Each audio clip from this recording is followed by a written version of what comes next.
Buenos días, buenas tardes, buenas noches, bienvenidas al podcast distópico, el resumen semanal de noticias que habitualmente ofrecemos en Revista Distopía, 15 días mediante, porque el lunes pasado fue feriado y bueno, a esta altura del año la verdad es que fue necesario.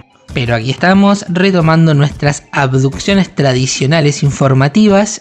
Vamos a repasar lo más importante de lo que ha sucedido en materia informativa, sobre todo en Argentina en la última semana. Seguramente algo de lo que pasó en la semana que nos reportamos también vaya a ver, pero sobre todo nos vamos a dedicar a lo que pasó en los últimos días que tuvieron una importante carga de distopía. Todos hemos visto, por ejemplo, el evento antivacunas, nada menos que en el Congreso de la Nación. También algunos asuntos ambientales, ¿no? Como lo que está pasando en Mendoza en relación con el agua, la ley de glaciares que está en peligro. Así que tenemos bastante para repasar, además de política, ¿no? Porque estamos en tiempo de recambio legislativo. Empiezan a asumir los senadores y los diputados que fueron elegidos en el mes de octubre. Y esto va dando cierta robustez al oficialismo para avanzar en lo que es la reforma laboral, ¿no? Tan nombrada y desconocida al mismo tiempo. Así que tenemos un montón de temas para repasar y todo va tan pero tan rápido que mi sugerencia es que te quedes ahí. Si te distraes y lo dejas pasar, esto se puede autodestruir en cualquier momento, así que ya mismo empezamos con la información.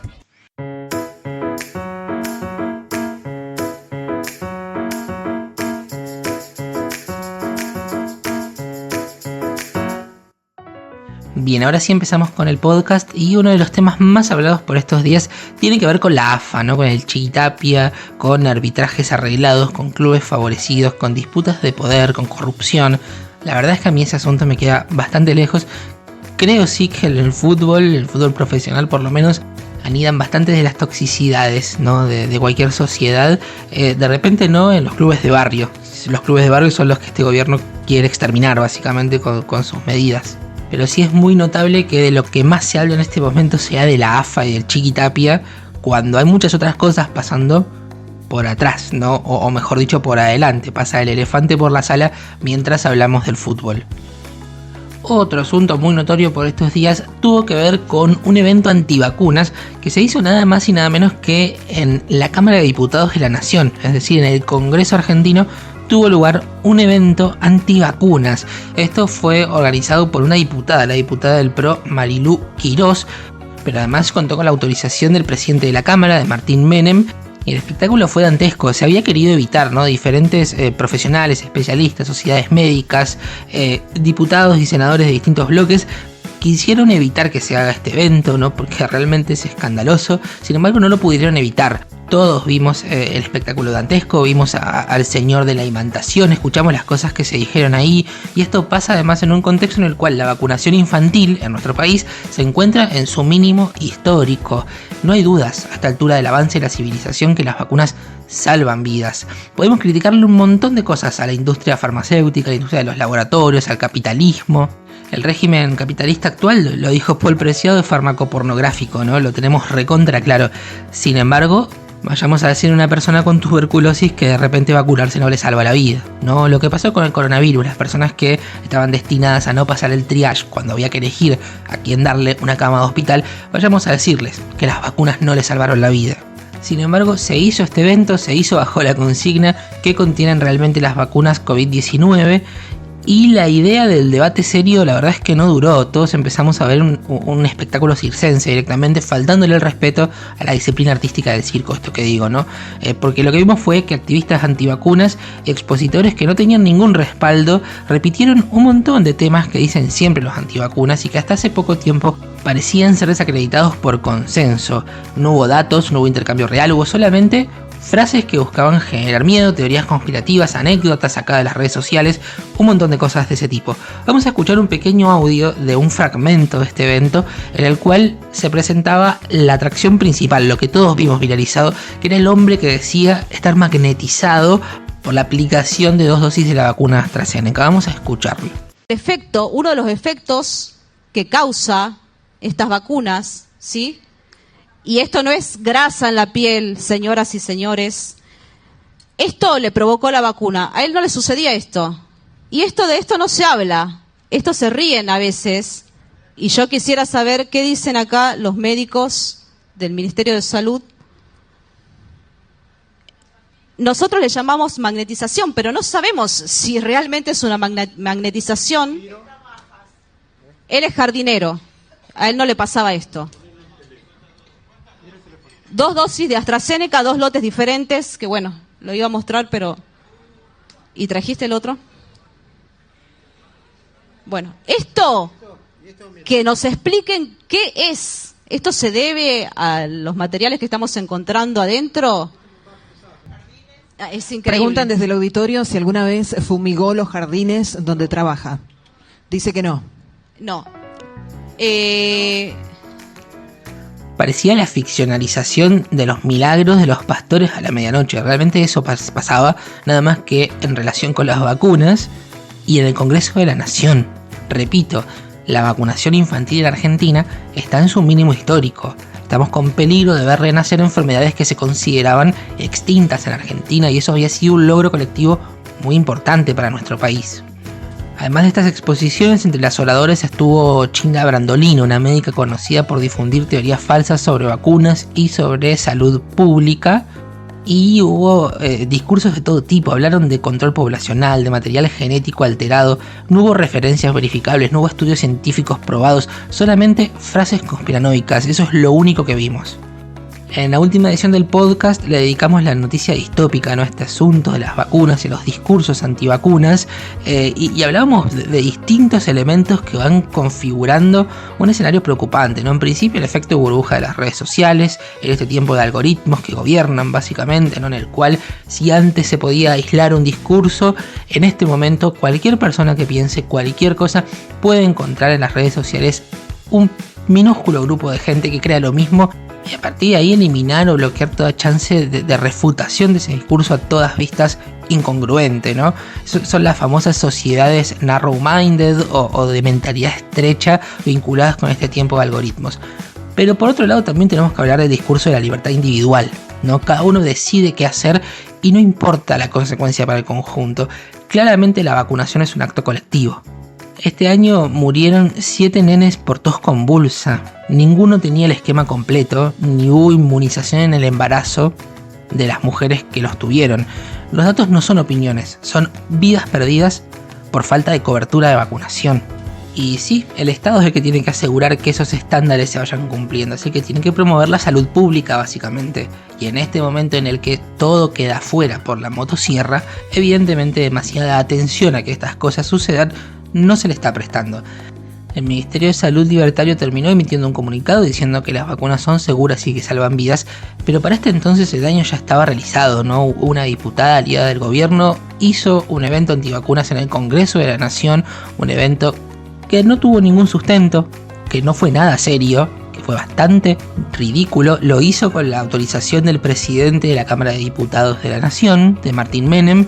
Muchos especialistas y muchas organizaciones pidieron que ese evento no se haga y aún así se hizo. Entonces, más que un comunicado ex post, me parece que lo que necesita la Libertad Avanza es clarificar un poco su mensaje. Porque recordemos que los libertarios, y Milei en particular, tuvieron su auge, su momento de crecimiento principal durante la pandemia, cuestionando los esquemas de confinamiento, siendo negacionistas acerca del coronavirus, hablando en contra de las vacunas también.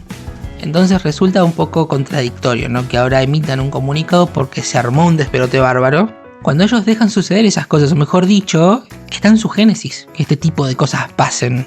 Bien, hasta aquí con este asunto, y para contrarrestar, una noticia importante vinculada con el sistema científico argentino, porque por estos días también se supo que ya está disponible una vacuna muy importante que fue creada por investigadores argentinos y que es para tratar el tipo más grave de cáncer de piel. Es muy importante este avance.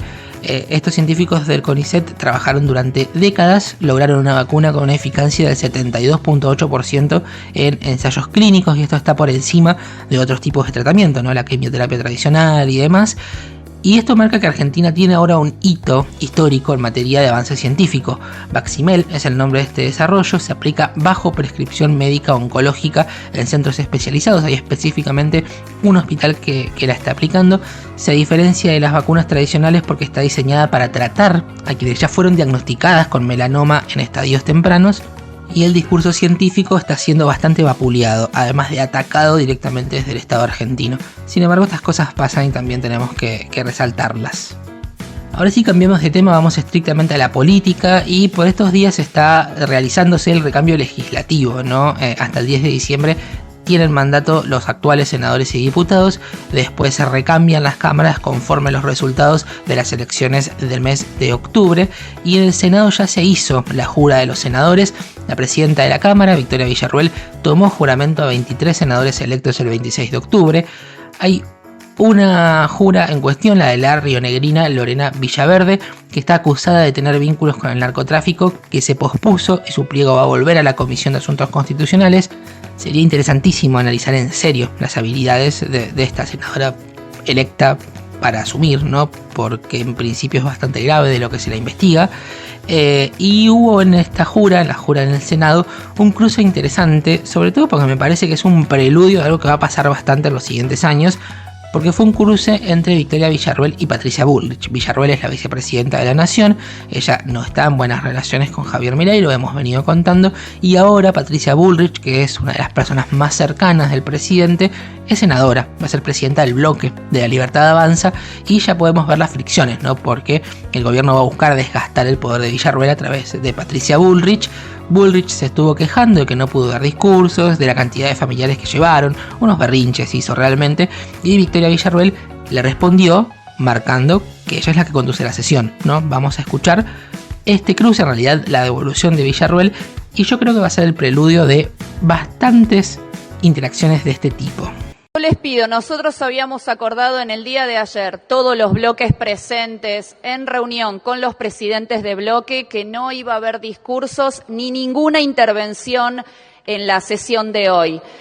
Simplemente el saludo del senador Espínola a los senadores salientes, a quienes por supuesto les agradecemos sus servicios al país y les deseamos el mayor de los éxitos en sus nuevas actividades, pero no puedo permitir el uso de la palabra porque la misma resultó de un acuerdo que tomaron todos los bloques. Bien, pinta interesante la nueva de Netflix. En diputados hay bastantes movimientos por estos días. Hay muchos diputados peronistas de las provincias que están armando bloques aparte de Unión por la Patria, y también hay muchos diputados del PRO y de fuerzas menores que se están pasando La Libertad Avanza, y de esta manera se va acercando el bloque libertario a la cantidad de diputados que tiene el peronismo. Están en 94 bancas.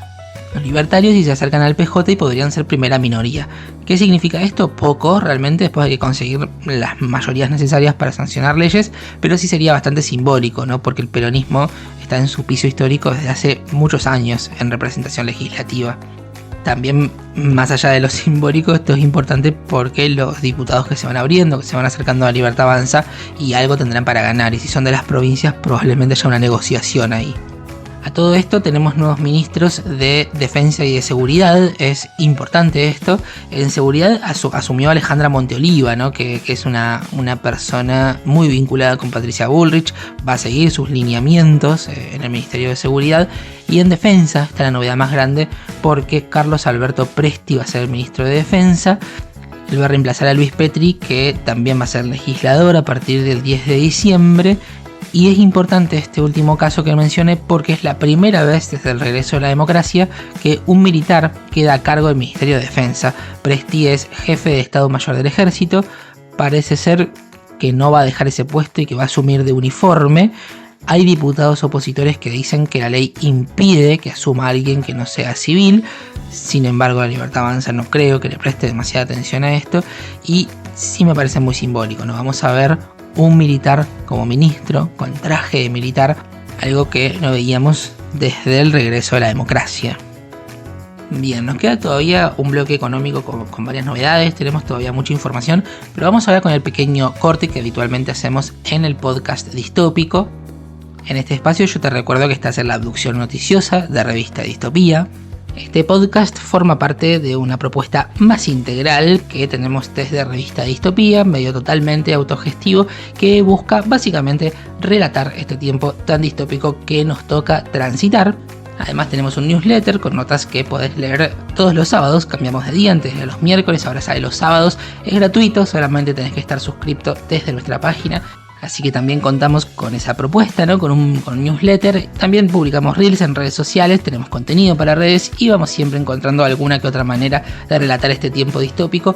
Tarea que hacemos de manera 100% independiente y 100% autogestiva. De hecho, yo creo que las formas en las que nosotros te contamos las cosas no son tan habituales en otros medios, y esto es posible porque de manera literal nosotros podemos existir gracias a los aportes que nos hacen nuestros suscriptores y nuestras suscriptoras. Puedes aportar por única vez si a vos te interesa esto que hacemos y de esa manera nos vas a estar ayudando, o bien podés suscribirte y aportar mensualmente, y de esa forma nos vas a ayudar muchísimo a que podamos seguir contándote este presente distópico, siempre con una pata puesta en lo que va a pasar mañana en la distopía en curso, con muchas interpelaciones posibles, con muchas preguntas, también con ganas de acompañarnos mutuamente en este tiempo tan poco cercano. Así que si es de tu agrado lo que hacemos, si quieres ayudarnos a que sigamos haciéndolo, podés aportarnos por única vez o podés suscribirte para aportar mensualmente. Por otro lado, supongamos que no podés o no querés aportar con dinero, también podés ayudarnos en lo que nosotros llamamos alabanzas al dios algoritmo, que tienen que ver básicamente por esta mediación a través de la cual nos estás escuchando, ¿no? Con los algoritmos. Podés darle me gusta a este episodio en la red social, la plataforma que nos estés escuchando, podés compartirlo, comentarlo, subir una foto y etiquetarnos escuchándolo. Todo eso nos va a ayudar muchísimo a darle circulación y visibilidad a este producto, y de esa forma también nos vas a ayudar a que sigamos relatando este tiempo distópico. Bien, dicho esto, ahora sí vamos a pasar a la noticia distópica de esta semana, que es bastante breve. La noticia fue bastante distópica, ¿no? Estuvimos hablando recién de antivacunas, de un militar en el estado. Bueno, fue bastante distópica y queda todavía, pero elegí una noticia breve para comentar que me pareció interesante. Viene de Dubái, no tiene que ver con el chocolate y con el pistacho, sí tiene que ver con la robótica, porque se viralizó por estos días una imagen de cortes de pelo, te cortan el pelo, en una máquina expendedora, ¿no? Como esas que habitualmente se usan para sacar, no sé, una gaseosa. Bueno, una especie de mecanismo similar, pero para que te corten el pelo. O sea, técnicamente estamos hablando de una cabina high-tech que parece sacada de una película de ciencia ficción, básicamente. Te acercas a la máquina gigante que suele estar en un centro comercial, seleccionas en una pantalla el corte ideal, pueden ser distintas opciones, ¿no? Metes la cabeza en una abertura y en 30 segundos robots de precisión, supuestamente con láseres y aspiradoras integradas, te devuelven un peinado perfecto. Acá vemos obviamente varias cosas distópicas. Primero, más robots encargándose de cosas que antes hacían las personas, pero por otro lado me pareció muy llamativa y muy sugerente la posición en la que hay que ponerse y la forma de la máquina, porque hay que poner la cabeza agachándote y parece que estás poniéndote en la horca, como María Antonieta básicamente, y eso me hizo pensar en qué pasa si ese sistema supuestamente tan perfecto de cuchillas falla, porque sabemos que los robots fallan en algún momento, ¿no? Bueno, uno tiene su cabeza en una horca en ese momento. Ya hay tres de estas máquinas puestas en funcionamiento, así que vemos la distopía materializarse permanentemente. Volvemos ahora a la información y vamos a la economía, y como el meme de Milhouse me pregunto, ¿y el rescate de Estados Unidos? Bueno, iba a venir un montón de plata supuestamente, eso dijeron en campaña, a los abrazos y a las risas, Javier Milei y Donald Trump. Trump que no sabía ni siquiera qué es lo que estábamos votando, pero sabía que tenía que apoyarlo, y la verdad es que todo eso no está pasando. El Wall Street Journal reveló en esta semana que los bancos estadounidenses dejaron en suspenso el plan de rescate de $20.000 millones para Argentina y optaron por una línea de financiación a corto plazo de $5.000 millones. Luis Caputo dijo que nunca se anunció el plan de los 20.000 millones. En campaña tampoco lo desmintieron, ¿no? Así que tenemos al ministro ahora fingiendo demencia. En este contexto, con un rescate que es bastante menor a lo que se esperaba, también empiezan a ser muy relevantes algunas noticias que dan continuidad a lo que viene pasando desde el gobierno libertario, que es que el entramado fabril, no las fábricas de Argentina, todo el entramado industrial del país, está en descomposición básicamente, y son los rubros que brindan empleo, ¿no? Porque no vemos generarse empleo y las fábricas sí lo generan. Por estos días, por ejemplo, Whirlpool cerró una planta de lavarropas en Pilar. Esa planta había sido inaugurada hace nada más que 3 años. Iba a exportar supuestamente gran parte de su producción y ahora echó a 220 trabajadores. La medida, dicen desde la empresa, responde a los altos costos que dificultaban exportar a un precio competitivo y a la apertura total de las importaciones.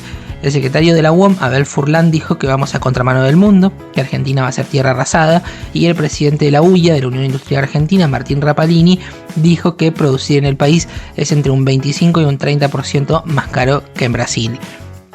Tras este cierre sorpresivo de Whirlpool en Pilar, que obedece también a la caída de ventas, ¿no? Por otro lado, hay otros casos parecidos, ¿no? Por ejemplo, la fábrica de ollas Essen despidió más de 30 trabajadores y redujo tareas y modificó turnos en una planta que tiene en Venado Tuerto.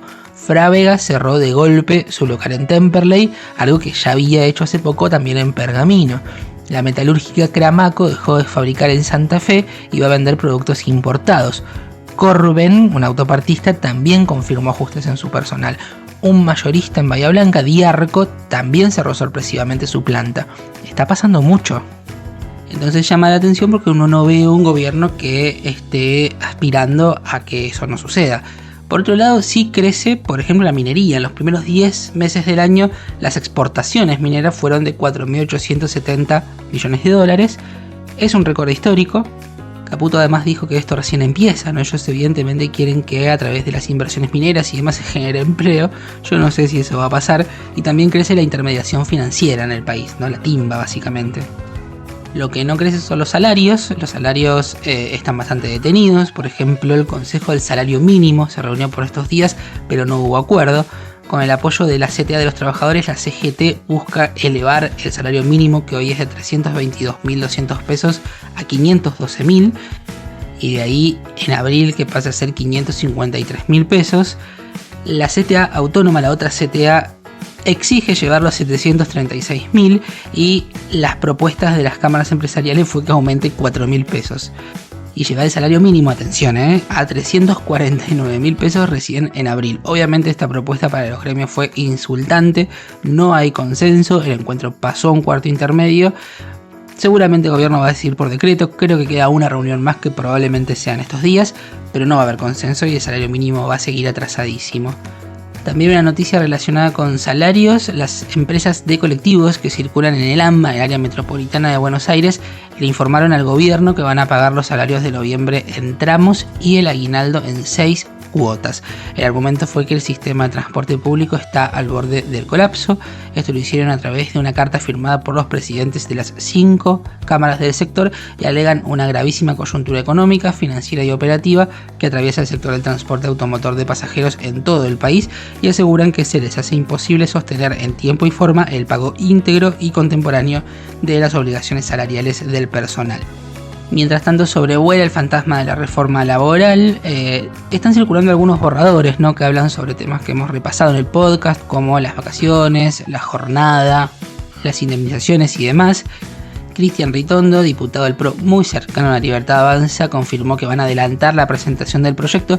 Ellos le llaman, por supuesto, modernización laboral, ya sabemos lo que hay detrás de toda modernización, ¿no? Y que ese adelanto va a ser para el 9 de diciembre y quieren que sea tratado en extraordinarias, algo que también confirmó Patricia Bullrich, que ahora es senadora y jefa del bloque de senadores de la Libertad Avanza. Es decir, dentro de muy poco tiempo, unos días, sabríamos ya el contenido específico de esa reforma laboral que pretende aprobar el gobierno.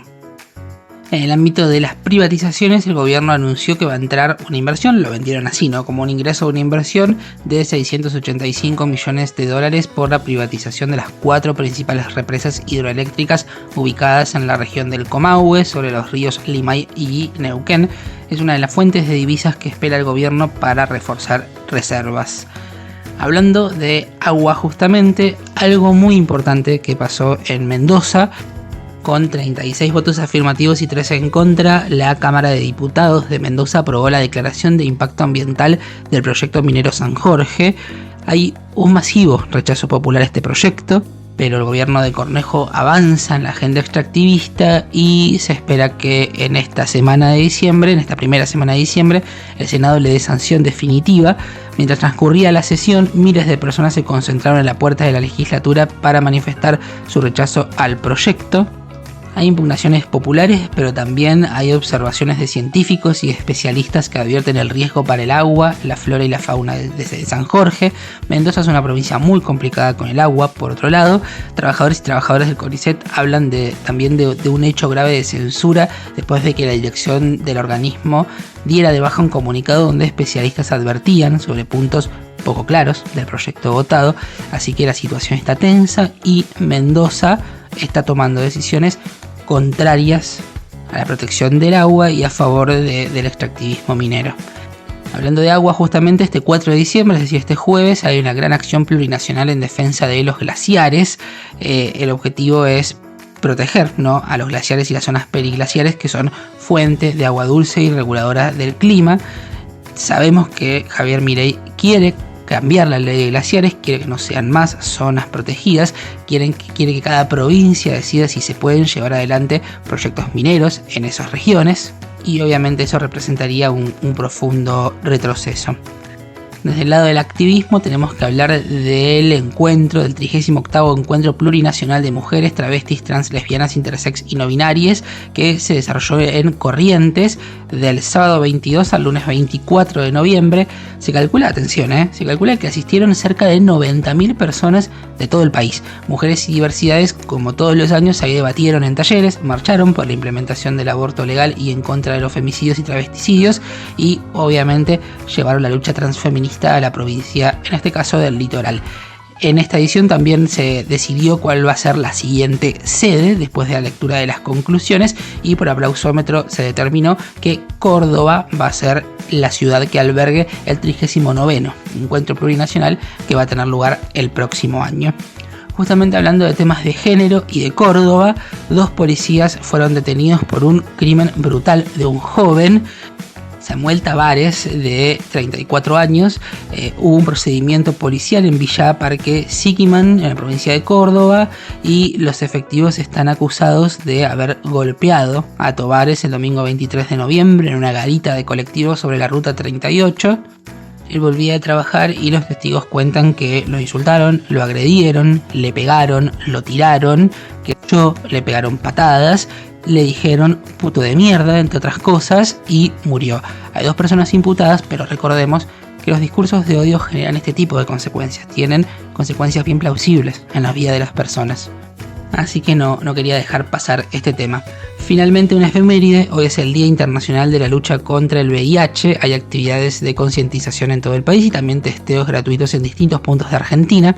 Hasta el año pasado, la Organización Mundial de la Salud estimaba que 40.8 millones de personas vivían con VIH, y a pesar de los avances, desde el primer caso en 1981, avances en el tratamiento que implican una mejora en la calidad de vida, lo concreto es que esta infección sigue sin encontrar una cura.